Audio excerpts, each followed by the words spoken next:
going to try to find some of the locations you're going to find where you can adjust the language on these things because they got lots of them. So anytime you do a Google search, you're going to have a gear right here. So one of the places, if we see all the settings, this is a place that we don't think of, but under location, sometimes the student or person will adjust the location, which will adjust the language based on the location the Chromebook thinks it's in. So make sure it's either in the current region so it knows where it is based on the IP address, or you could choose United States. The second place under settings, of course, is language.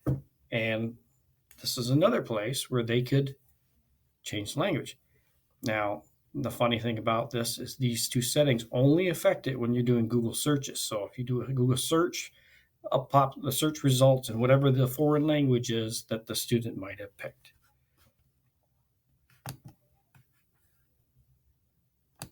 You also, of course, have settings in your account. So this means these settings will go from device to device. Whatever device you sign into, they're going to take on these traits.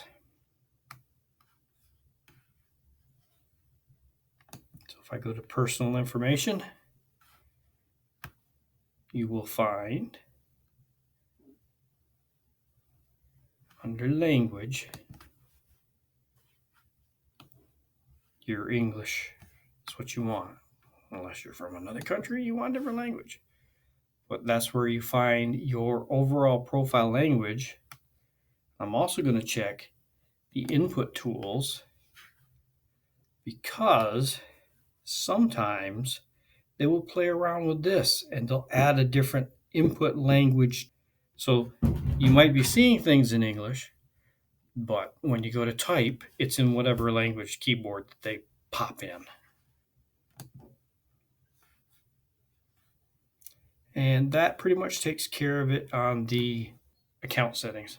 Of course, on the Chromebook itself, you can go to the gear, and scroll down. You'll see there's keyboard device right here. And another thing I've found them doing is playing around and turning the control button into the alt button and the alt button into control and disabling the backspace or any of that stuff. Just messing around with you. And then we got the input settings down here. Another place where they can fool around with things. So you, of course, want to have the English US keyboard and delete any of the other ones they might have. Under personalization, you've got your languages. This is where your default language is. You want to make sure that is the language you want it for. Notice they can add other ones here, and you might have to delete them. All right, I think that's about it.